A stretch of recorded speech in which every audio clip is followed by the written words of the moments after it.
дар хоҷагии деҳқонӣ ҳоҷӣ Мирзо Карими шаҳри Ҳисор зоти сергӯшту серавғани ҳисорӣ парвариш ёфта, хоҷагидор тавонистааст давоми солҳои зиёд хусусиятҳои ирсии ин зотро нигоҳ дошта маҳсулнокиро баланд бардорад. Саршумори гӯсфандони наслиде дар ин хоҷагӣ ба 1000 сар расида, дар баробари парвариши 27 сар қушқори наслӣ барои такрор истеҳсолкунӣ аз қушқорбарраҳои соли ҷорӣ боз 50 сар интихоб гардидааст. бино ба гуфтаи хоҷагидор, гӯсфанди зоти сергӯшту серавғани ҳисорӣ хусусияти беҳтарини биологии зуд мутобиқшавиро ба шароити тағйирёбандаи баландкӯд доро мебошад, ки бо чунин сифат баъд аз мавсими зимистонгузаронӣ чарогоҳҳои баландкӯи кишварамонро метавонанд самаранок истифода баранд ва вазни дилхоҳ гиранд.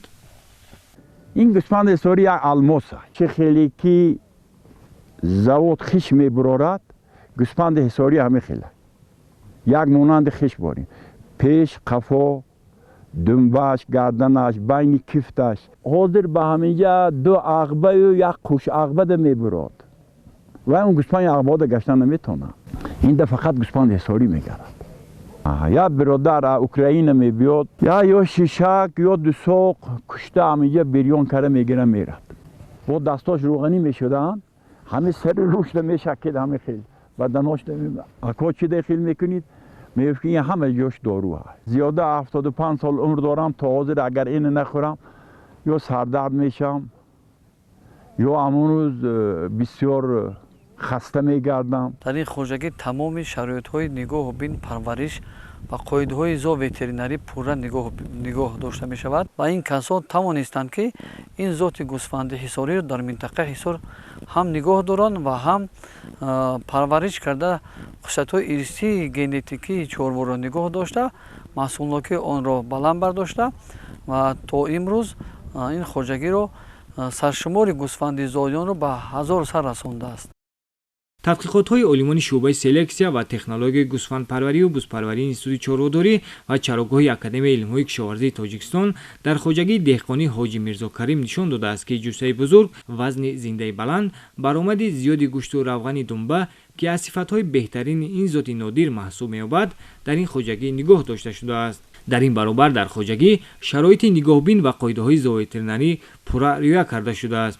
корҳои чорабиниҳои зидди эпизодикӣ дар ҳамин хоҷагии фермерӣ оиди пешгирии касалҳои сироятии чорвои худи шохдор, махсусан касалҳои сироятии махсусан хафнок гузаронда шудааст ва аз ин бармеояд ки мутахассисони ин хоҷагии фермерӣ бар зидди касалҳои вабои сумдарди ҳайвонот, бар зидди сӯхтании сибирӣ ва бар зидди бемории гули бузу гӯсфандон эмгузарониро сари вақт гузаронданд ва хоҷагӣ гӯем ки аз ҳолати эпизодӣ дар ҳолати хуби эпизодӣ қарор дорад. гӯсфандон низ дар як ҳолати фарбии хуб қарор дорад ва дар марҳилаи ба қарибӣ гӯем ки ба қушқормонӣ омода шуда истодааст.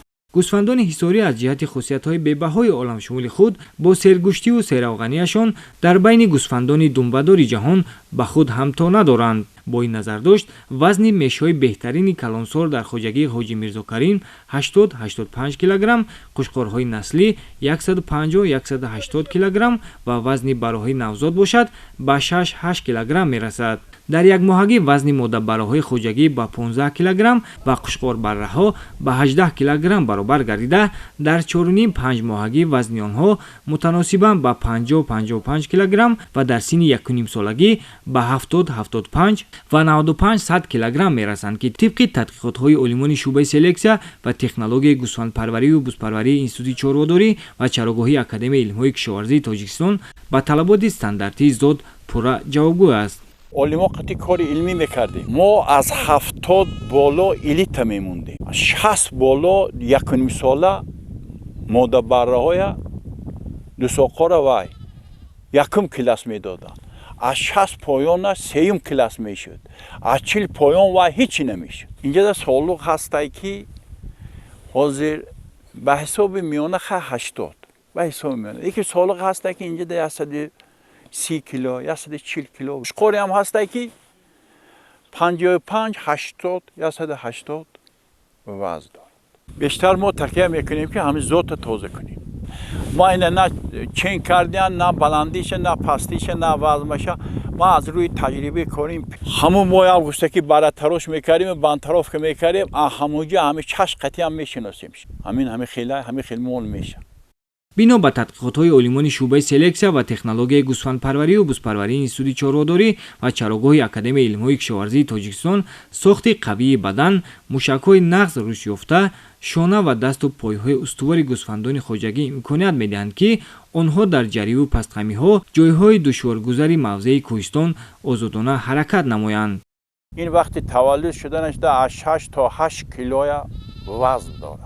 این هر روز وزن میگیره مدتی 4-5 ماه این با 45 به 55 کیلو میرسد وزن زندش.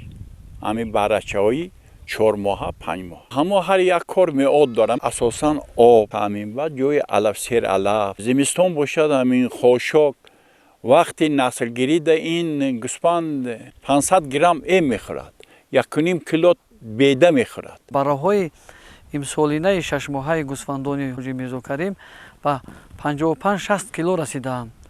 яъне ки вазни стандартие ки аз соли 1982 тадқиқотҳо нисбати ин типи нави шаҳри нави дар минтақаи Ҳисор оғоз гардидааст. аллакай шароити стандарти ям талаботи стандарти типи шаҳри навиро аллакай ино ҷавобгӯ ҳастанд, чунки вазнро дарёфт кардан қаду басти ҳамин бароҳои гирифташудаи имсолаи хоҷагӣ ба талаботи стандарти ҷавобгӯ аст. ҳоло дигар хоҷагиҳои гӯсфандпарварӣ аз хоҷагии деҳқонӣ ҳоҷӣ Мирзо Карим бо мақсади офаридани зотҳои сергӯшту равған, афзун намудани истеҳсоли гӯшт ва аз ҳама муҳим беҳтар кардани зот, қушқорҳои наслӣ дастрас менамоянд. хоҷагидор тасмим гирифтааст ки саршуморро на аз ҳисоби бештар кардан, балки бо роҳи беҳтар кардани зот таъмин намояд.